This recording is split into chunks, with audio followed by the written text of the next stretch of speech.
Welcome to this Zentangle Quickie. My name is Heather Hartwick Gladden. I'm a certified Zentangle teacher, and today we're going to take a look at the tangle Strutz from Sarah Fowler. Now, this is an interesting tangle, and and I encourage you to take a look at the link under for more inspiration, the Tangle Patterns link. There's an interesting story, from her inspiration. Also some great samples on some other ways that you can use this tangle. But right now we're just going to pretend that, this is, here, let me do this. I'm going to put my four corners, and I'm going to put a little wavy border like I do sometimes. All right, and this one starts off with putting a little box, a little rectangle, just somewhere, wherever you want. So we're going to put it right here in this corner. All right. As I was looking at this, I thought, well, there's a couple ways this could be attacked. One is, and this is the way I'm going to do it, is just you put in one piece and then say, well, where do I want that one to go? Well, I think I'm going to have it, let's just have it cross the divide here. We'll go all the way across. Then it's like, well, now you can have a couple layers if you want, 2 or 3 or whatever. And so I can't remember. It seems like she put at least 2 on all of hers, but yeah. You could decide that for yourself. Let's see, let's put 2, and this one we'll put 3. Then we're going to draw a straight line, although I suppose if you wanted to draw a curvy line, you could.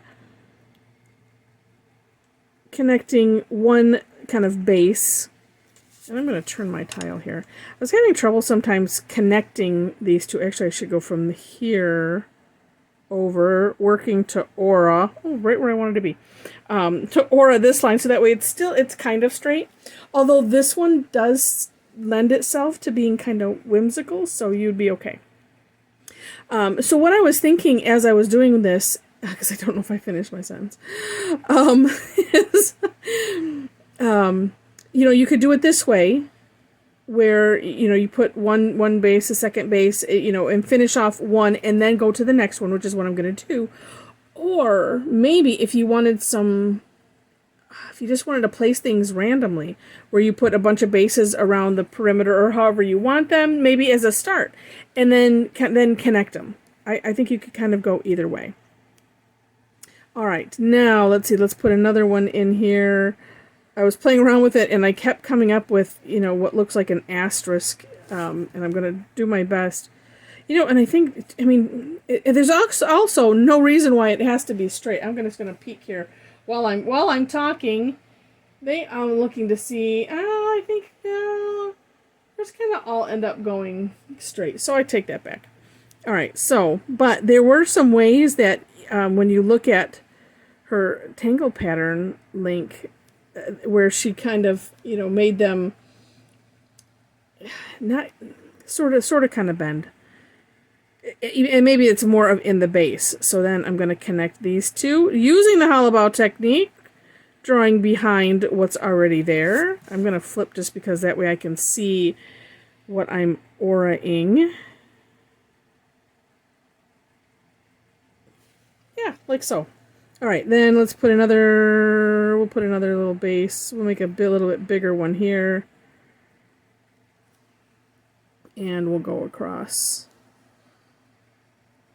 this way. I have the same challenge with hollow bows, like which direction do I want to go? And then same idea, using the hollow bow technique to get behind that. And it is a challenge, just, aiming from one base, to the next. And, if it doesn't land square on, that's okay too. And let's see. Oh, and then what was also cute, and I'll only put a couple of these in, is you could do some smaller ones in between. Oh, let's do, because if you think about it, these are like little support structures, right? And let's, ooh. feel like putting one in the corner here, so that's what I'm going to do. And so this is neat because then you can just have fun with it. And let me put a little line there, little something there. Okay. Maybe I'll put a little line here so it looks like a box. I don't know. But you can have this kind of fun. Let's put another one somewhere else. Oh, how about in between these two? Sometimes I'm just looking for where's a good space.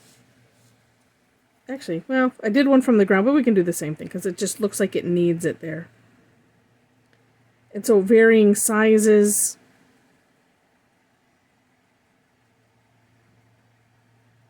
And I love that, you know, things don't have to be exactly squared because it is just whimsical. Period. Let's just try this. A little small one. And they too don't have to make sense. And that kind of lends itself to if you read the article about the artist that she mentions. Well, that one is kind of interesting, but that's okay. Oh, well, you know what? And if something ends up interesting, then we can work on shading. So, if I was going to do, let's see. Oh, you know what? What if I did this? And, you know, and when it comes to shading or filling in, it's like if you don't like something, I always take a look and say, well, what else can we do? And so what I'm going to do is I'm going to fill in this top part because that's something that we can do. We can fill in some of these parts like this. I'm going to leave a little gap, which kind of makes it, we call that the shine. And that's adding shine without using anything else. It works, well, it doesn't matter what what color paper you're on. We're just leaving a gap, and I like to leave it a little bit ragged like that. And you can see, I mean, it gives it that little shine. But you can, you know, totally just color in. It's like if you wanted to have like this one, I wouldn't mind to have that one a little bit bigger. So that's what I'm going to do. This one I put on a little bit of an angle. And actually, well, I might think about it. I might put it on a little bit more of an angle because I would have liked to have those to be straight, but you know what? That's okay. Some other things that you can do with these is if you wanted to put little straight lines, and I think that looks really, really neat because it makes it look like, you know, like a screw or something that you know, if you screwed those in. You can also just add the shading. Just thinking let's see where else. Oh, actually, you know what? I'm going to do this one. We'll put this one in black here because it kind of looked weird. After I did it, I thought, well. And that happens, right? And that's why having these course corrections is so fantastic. Because then there's always something that we can do to say, you know, to rescue something or make us feel better about it. Okay, and then, like I said, my favorite is the fill in because then you can fix things. As long as you're, like here, it's like as long as I'm moving outward a little bit and I wanted to straighten up that line.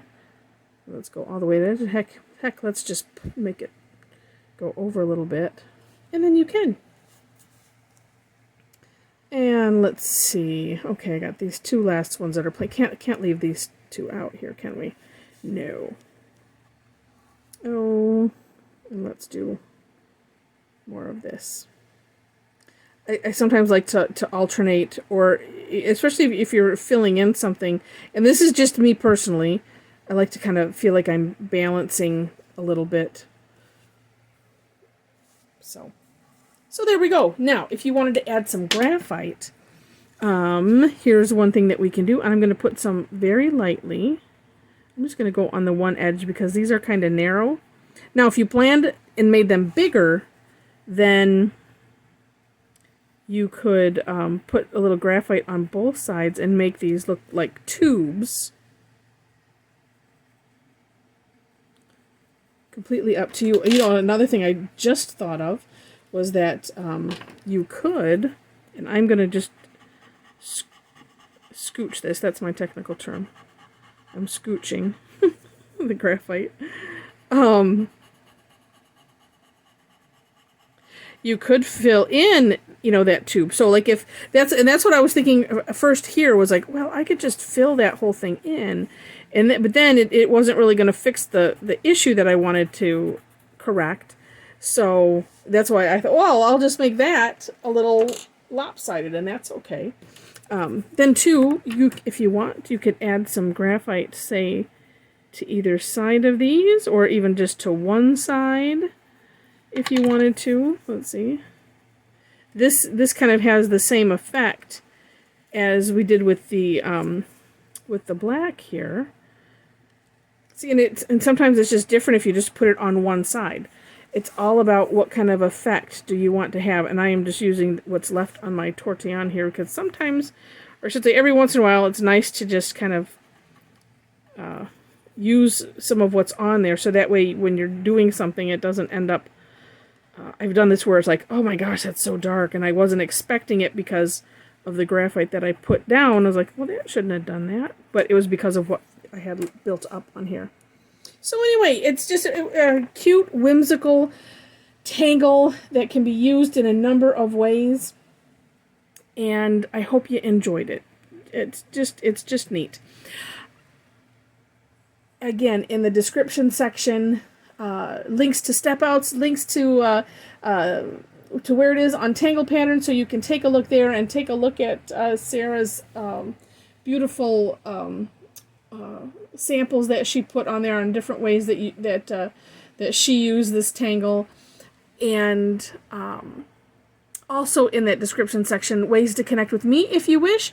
I do online classes, both paid and free. Most of them are free. And in fact, if you're watching this as I'm posting this this evening, I have 2 classes this week. One tomorrow, or actually, and I do them twice a day just for. Actually, it started off with just because some people work, and some people. Well, when I started these, some people were stuck at home, and so I started them that way. But then I have people from all over, so I've just kind of stuck with them that way. But anyway, all the information is on my website, or feel free to connect with me. Also, link to our Facebook group is on there. And if you enjoyed the video, would love to have a thumbs up, and subscriptions are also very welcome. I'm honored every time I see somebody subscribe, and it's just so nice to see that.